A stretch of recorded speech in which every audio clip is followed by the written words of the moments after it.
하나님 아버지, 어제는 참 눈이 많이 내렸고 그 눈 때문에 수많은 사람들이 왕래하는 데 지장을 받습니다. 그런 가운데서도 새벽을 깨우게 하시고 정정걸음이라도 이렇게 한 발자국 한 발자국 주님을 향하여 나아갈 수 있는 마음과 믿음을 주시니 감사합니다. 우리 스스로 걷는 것도 아니고 특별하신 주님의 손길이 의지하여 오늘도 새벽을 깨우며 인생을 깨웁니다. 주님, 마지막 그날까지 우리를 붙드시고 인도하여 주시어서 실족당하지 않고 하나님의 나라에 임할 수 있도록 크신 은혜 허락하여 주옵소서. 감사드리며 예수 그리스도의 이름으로 기도하옵나이다. 아멘. 하나님 말씀 사무엘하 23장 1절에서 7절입니다. 다윗의 유언입니다. 마지막 말 다윗의 유언 1절로 7절까지 보겠습니다.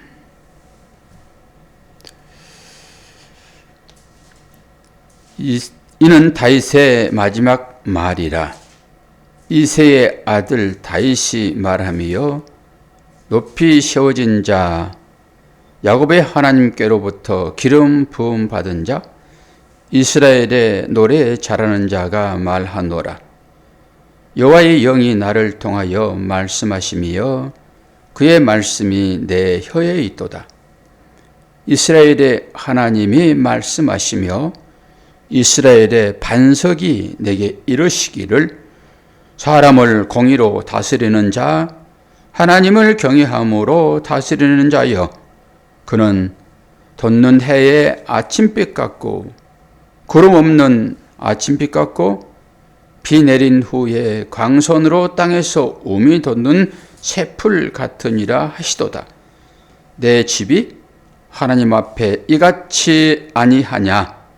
하나님이 나와 더불어 영원한 언약을 세우사 만사에 구비하고 경고하게 하셨으니 나의 모든 구원과 나의 모든 소원을 어찌 이루지 아니하시랴.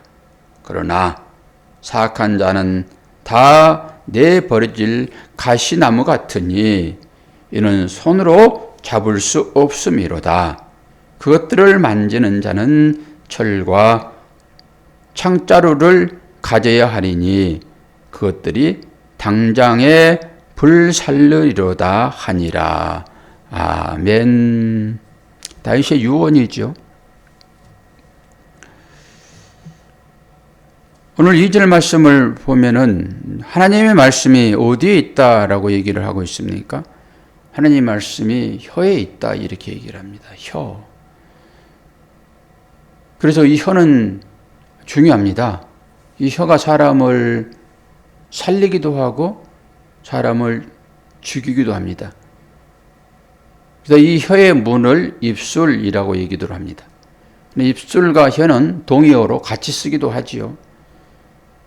입술이 없이 어떻게 혀만 있을 수 있고 어떻게 혀 없이 입술만 있을 수 있습니까?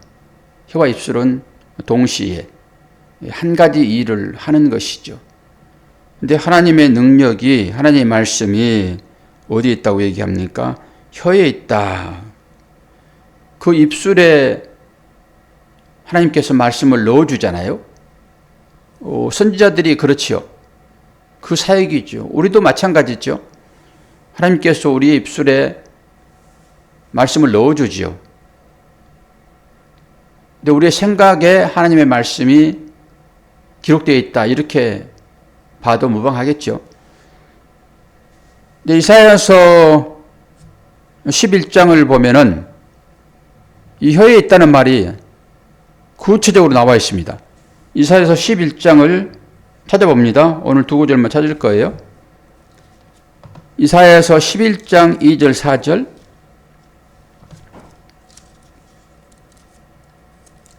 11절 2절 4절을 보면은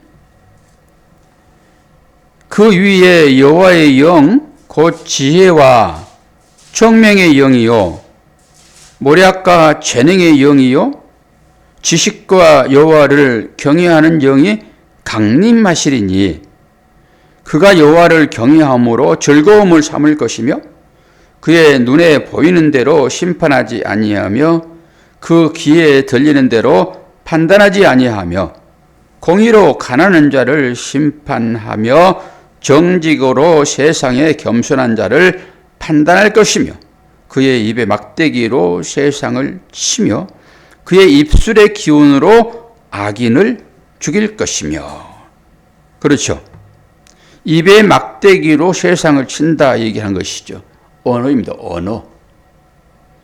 그래서 하나님의 힘은 사람의 혀에 달려있다 이렇게 얘기를 하는 것입니다. 그 혀에 하나님의 말씀이 들어있다 이렇게 보시면 되죠. 그런데 그 혀가 한 가지 일만 합니까? 선과 악이 공존을 하지요. 이 혀가 살리기도 하고 죽이기도 한다 이런 것이죠. 그래서 다윗의 이 혀에 하나님의 말씀이 주어져 있다 이렇게 보시면 되겠죠. 이제 그러면서 5절을 보면은 뭐라고 얘기합니까? 내 집이 하나님 앞에 이같이 아니하냐? 하나님이 나와 더불어 영원한 언약을 세우사 만사에 구비하고 경고하게 하셨으니 나의 모든 구원과 나의 모든 소원을 어찌 이루지 아니하시랴. 하나님의 언약이 있잖아요. 다윗이 지금 마지막으로 유언처럼 이 얘기를 하고 있는 것은 어디에 이 말씀이 주어져 있습니까? 사무엘하 7장을 봅니다.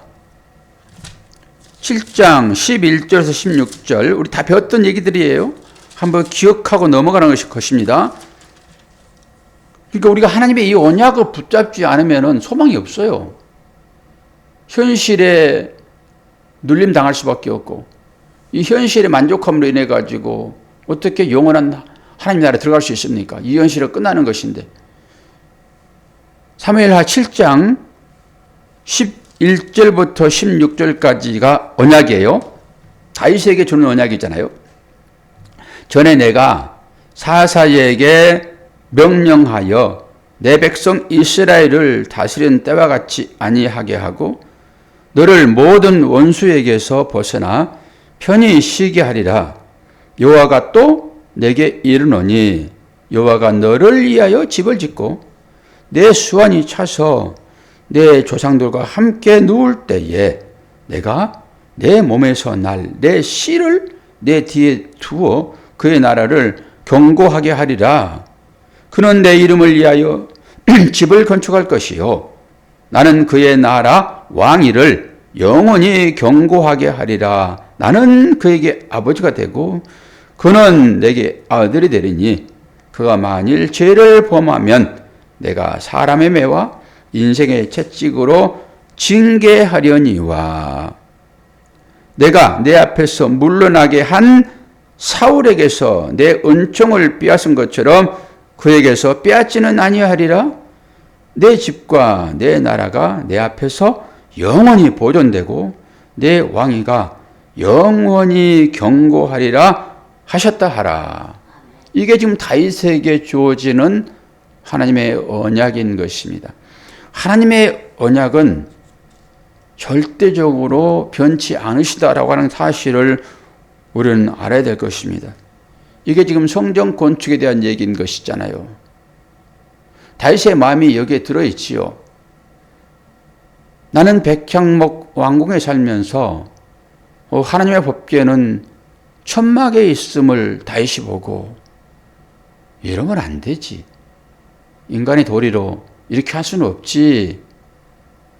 그래서 하나님을 말씀으로 인식을 하고 그 법궤가 놓여 있는 그 상태를 보면서 집을 짓겠다 이렇게 얘기를 하는 것입니다. 이건 당연히 하나님을 섬기는 사람으로서 가져야 할 품성이 있죠. 근데 하나님 뭐라고 말씀하십니까? 인간은 너희들이 짓는 집에 살아 그냥. 나는 사람이 짓는 그 집에 어떻게 내가 거하니?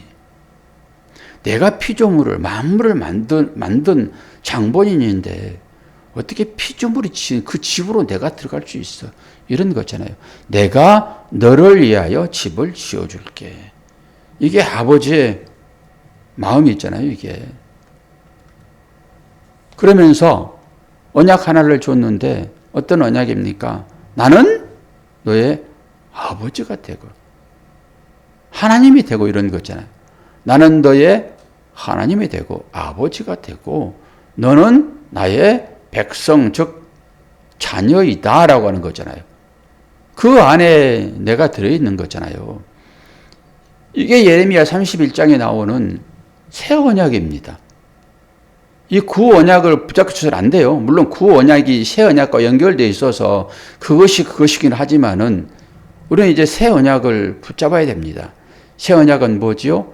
하나님은 나의 아버지가 되고 우리는 그의 자녀. 자녀에게만 상속이 주어지잖아요. 그런데 상속은 장성한 자녀입니다. 그래서 장성한 분량에 이르기까지 너희가 나아가야지라고 사도 바울이 얘기를 하는 것입니다. 물론 신분적으로는 앞으로 욥을 이을 자예요. 어린 아이일지라도. 그러나 당장 그에게 유업이 주어지지는 않는다고요. 어린 아이는 하나님의 말을 또박또박 말을 못해요. 제가 운동하는데 어떤 할머니가 아기를 데리고 왔는데 딱 보니까 3살이에요. 이 땅 가운데 걸어다니는 꽃 중에서 최고 이쁜 나이가 3살입니다. 3살. 3살 아이들은요, 무조건 쳐다보게 돼 있어요. 꽃 중에 꽃이거든요. 근데 그 아이가 운동하는데 옆에 와가지고 쳐다보고 있더라고요. 너 이름이 누구야? 몇 살이야? 이러는데 아직 모르는 게 말을 제대로 못하는 거죠. 뭐라 하는데 그 어린아이에게 하나님의 나라가 상속되어집니까? 제대로 말을 못하는데 그 입에 하나님께서 말씀을 넣어주는 건데 아직까지는 그가 제대로 말을 또박또박 못한단 말이에요. 그러나 그 아이도 하나님의 자녀인 것은 맞지요. 근데 거기 상속은 줄 수 없죠. 말을 할 수 있을 정도의 나이가 돼야지 뭐 분별하기도 하고 하나님의 말씀을 다른 사람들에게 말하기도 하고 재판도 하나님의 공의로 재판해야 되잖아요. 그때까지 하나님 기다리시는 것입니다. 이제 우리도 우리의 믿음이 장성 분량에 이르기까지 자라야 되는 거예요. 우리의 입에 하나님의 말씀이 있다고요. 그러면 그 하나님의 말씀을 어떻게 해야 됩니까? 똑바로 할 수 있어야 된다라고 하는 것입니다. 이게 하나님의 언약인 거예요. 다윗은 이 언약을 지금 받았잖아요. 그러니까 이 언약을 받은 자는 삶 자체가 심사숙고해요. 함부로 살지 않습니다. 그리고 소망을 어디에 둡니까? 언약에 두는 거죠. 언약에. 영원한 그 하나님의 나라의 백성으로서의 자기 신분, 이걸 확인하는 것이죠. 그러면서 또 이제 하나님의 언약을 받는 자, 즉 그 입에 말씀이 주어진 자는 하나님의 공의로 심판도 할 수 있습니다. 6절에서 7절 말씀이 어떤 것입니까? 그러나 사역한 자, 앞에 하나님의 언약을 받는 자와 대비되어 사역한 자, 그들은 어떻게 된다고 합니까? 다 내버려질 가시나무 같다고 얘기를 해요. 가시나무. 우리 사사기에서 배웠지요? 가시나무. 근데 이 가시나무가 우리가 바로 다윗을 배반하고 왕 되겠다고 했던 세바 알죠? 세바. 그 세바가 성으로 들어가기 전에 그거 잡아야 된다라고 요압이 쫓아갔잖아요. 성으로 들어가 버렸을 때 그 공성을 쌓아가지고 성을 전부 회파하겠다고 했을 때 지혜로운 여인 하나가 나와가지고 뭐 때문에 이 약속의 성, 평화의 성, 샬롬의 성을 네가 부수려고 하니? 그러면서 이유가 뭐야 그랬을 때 그 세바, 그 한 사람만 내어주면은 우리가 철수하겠다. 그래가지고 지혜로운 여인에게 속아가지고 세바가 죽잖아요. 거기서. 이걸 얘기하는 것입니다. 이게 지금 사악한 자, 하나님의 뜻을 저버리는 자, 그가 사악한 자예요. 마지막에 그렇게 된다라고 하는 거잖아요. 그런데 이 세바처럼 이 불량한 자, 이 불량한 자라고 했을 때 이것은 마귀 사탄을 의미한다라고 얘기를 했습니다. 그래서 이 혀에 우리에게 능력이 이제 있는 건데 내가 어떤 얘기를 하느냐에 따라서 사람들이 살기도 하고 죽기도 하죠. 칼보다 더 예리한 것이 사람의 말입니다. 근데 칼은 한 사람씩 죽이지만은 이 말이라고 하는 것은요, 특정 다수, 모든 사람을 한 번에 싹 죽일 수 있습니다. 그 말이 한번 꽂히게 되면요, 그게 비수가 됩니다. 잊혀지지 않습니다. 칼에 베이는 것은 약 바르고 치료하면은 그 2주면 낫거든요. 그런데 사람의 그 말을 통해 가지고 상처받은 것은 잘 낫지가 않습니다. 그 상처는 일반 세상적인 약으로는 치료가 안 되죠. 말씀으로만 치료가 되는 것입니다. 그래서 그 혀를 하나님께서 어떻게 하겠다라고 했는지 우리 한번 봅시다. 시편 123, 12편 8절. 제가 자주 인용하는 말씀이죠. 시편 12편 3절.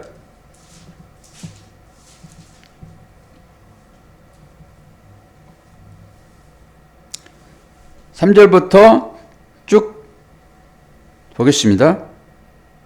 2절부터 볼게요.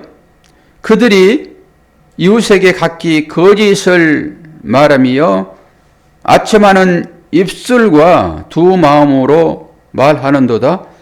여호와께서 모든 아첨하는 입술과 자랑하는 혀를 끊으시리니 그들이 말하기를 우리의 혀가 이기리라. 우리의 입술은 우리의 것이니 우리를 중언할 자 누구리요 하미로다.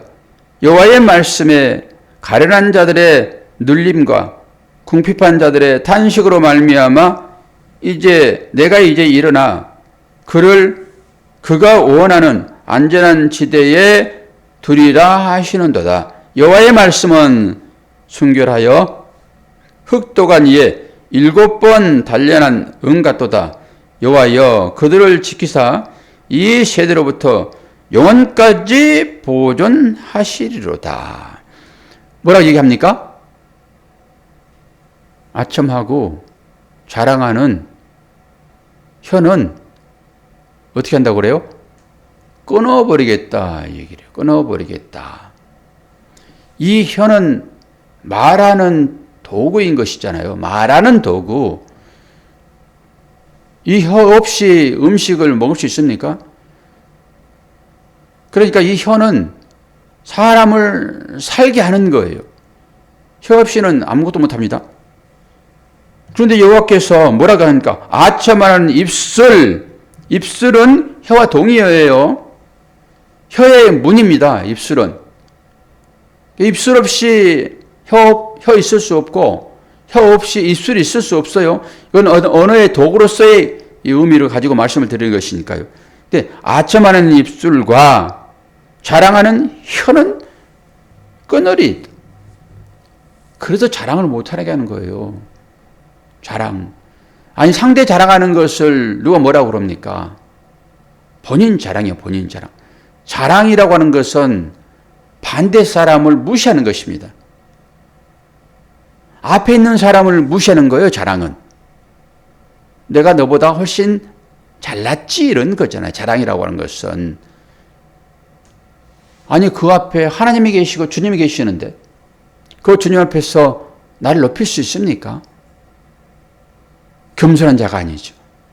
자랑은 그런 거예요. 그러니까 그렇게 하나님 대신 자신을 높이는 그 행위가 우상숭배 아닙니까?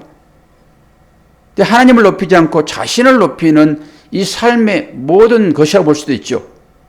이것을 끊어버리겠다. 그럼 목사에게 이 말이 해당되어진다고 그러면은 어떻게 한다는 거예요? 입을 내가 꿰매버리겠다 이러는 것입니다. 입술을 내가 꿰매버리겠다. 우리도 그런 얘기 가끔 하잖아요. 하도 말 많은 사람. 네 입에 지퍼를 좀 쳐야 되겠다. 그 엄마한테 가가지고 입술 좀 꿰매달라고 그래. 왜 그래요? 말이 많으니까. 그 말이 쓸데없는 말이에요. 아니 상대방을 칭찬하는 말이라고 그러면은 그 말은 좋은 얘기죠. 선한 얘기죠. 선한 말이죠. 그런데 그 말이 어떻게 해요? 여러분 우리가 말들을 참 많이 합니다. 결국 말 끝에 한번 잘 생각해 보세요. 어떤 말로 결론을 내리는지 대부분 사람들이. 권사님은 누구와 주로 얘기를 합니까?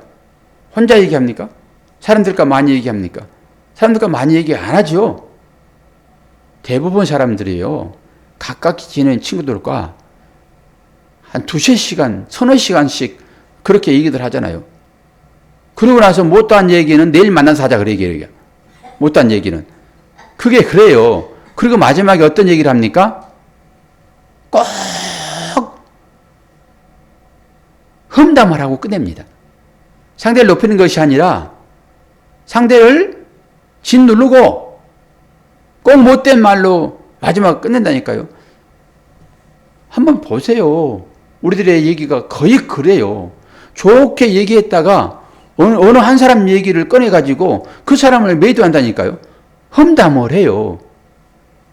저도 가끔 그러면서 깜짝깜짝 놀랍니다. 꼭 다른 사람 얘기를 꺼낸다니까요. 그 사람은 그래, 그런 식으로 잘못을. 그러니까 우리 모두의 삶이 그래요. 그래서 말을 어지간하면은 좀 안 하는 게 좋아요. 서로 눈빛만 보고 뭐 교통해도 충분히 교통할 수 있는 것인데 이런 것 때문에 그렇습니다. 그래서 하나님께서 다윗에게 그 혀에 능력을 주는데 하나님 말씀을 넣어주는 것입니다. 선지자의 입술에도 하나님의 말씀을 넣어주는 거고요. 그리고 여러분과 저에게도 하나님께서 입술에 말씀을 넣어줘 있죠. 어떻게 말씀을 넣어줘요? 아니 여러분의 마음에 신비에 하나님의 말씀이 새겨 있잖아요. 그걸 말로 하는 것이니까 그 입에 말 넣어준 거지요. 주 예수 그리스도를 믿는 모든 사람들에게 똑같이 하나님께서 이 살리는 영의 말씀, 살리는 것은 영이니 육은 무익하니라. 내가 내게 이르는 말이 영이요 생명이다 그러잖아요 지금. 그러니까 우리 모두에게는 이 살리는 말씀을 하나님께서 넣어주셨단 말입니다. 그러면 이제는 저와 여러분이 살리는 말을 해야 되는 거예요. 살리는 말. 오늘처럼 눈이 이렇게 많이 나와가지고 이게 행방을 분별할 수도 없고 차가 거의 다니지 못하는 그런 실정이에요. 특별히 성남 고바에 많잖아요. 오늘 같은 날은 다니기도 어려운데 권사님은 그 입에 생명의 말씀이 넣어져 있으므로 그 생명의 말씀이 오가는 이 새벽 기도에 내가 안 가면은 우리 목사님 쓸쓸해서 어떻게 하시나 이런 생각으로 좀 나오신 거잖아요. 감사해요. 그래서 아침에 제가 그거 싹 드러났잖아요. 그거 보셨습니까? 쓰러진 자국? 그게 마음인 거잖아요. 우리는 그걸 봐야 되는 거잖아요. 목사님이 나 오라고 여기에 쓰러났구나. 그런 생각 안 드셨어요? 들었죠? 그거예요, 우리 삶이. 그냥 누가 이거 쓰러났네 그러는 것이 아니라 목사님이 나 교회 새벽 기도에 오라고. 그 짧은 길이잖아요, 그게. 전체가 다 눈이 범벅인데. 그렇지만 그 짧은 거 쓰러난 거 그것이 마음을 전하는 거잖아요. 우리 권사님 혹시나 오시면은 못 오실 수도 있지만 혹시나 오시게 되면은 이 목사의 마음을 아실까? 그리고 쓰러놓은 거예요, 그거. 그리고 지나가는 사람들이 교회 앞에는 좀 쓰러놨네. 그러고 지나가더라고요. 우리의 삶이 그게 향기지요. 예수의 향기지요. 우리의 말이 바로 그런 거 아닙니까?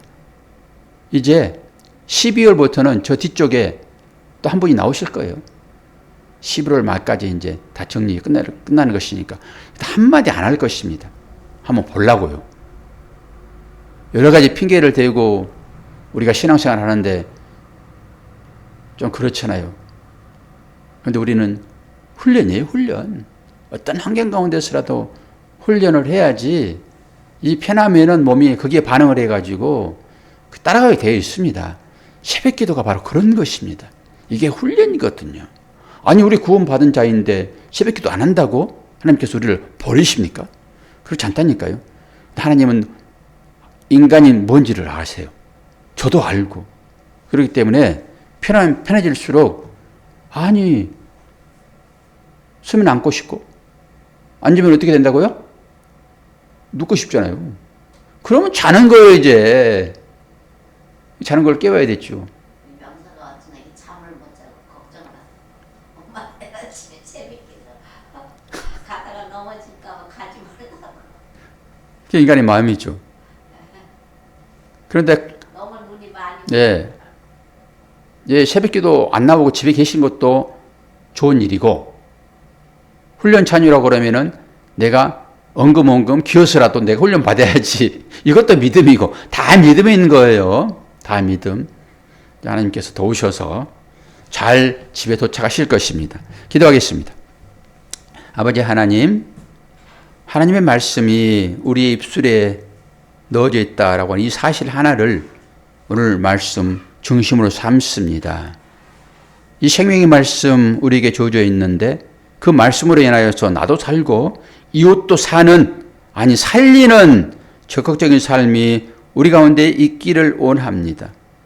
비록 눈이 많이 와서 눈에 보이기는 좋으나 수많은 사람들이 이것 때문에 고통을 겪게 될 것인데 아버지 하나님, 어찌되었든지 간에 각자의 마음 가운데 이 모든 것들이 합력하여 선을 이루시는 하나님의 선함으로 나타날 수 있도록 인도하여 주옵소서. 감사드리며 예수 그리스도의 이름으로 기도하옵나이다. 아멘.